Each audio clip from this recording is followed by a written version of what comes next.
Kayboldum. Kayboldum bak.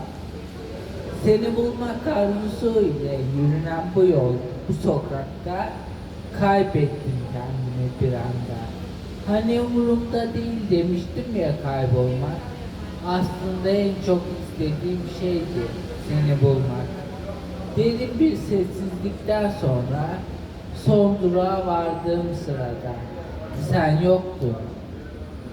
Seni bulamayacağımı anlayınca ben de kayboldum. Kayboldum bak. Zifiri karanlık içerisinde kaybettim kendimi.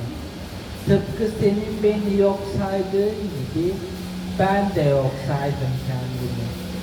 Hani hatta şarasey kutuna dönüşülmüş ya, sevgi acıya, varlık yokluğa mesela.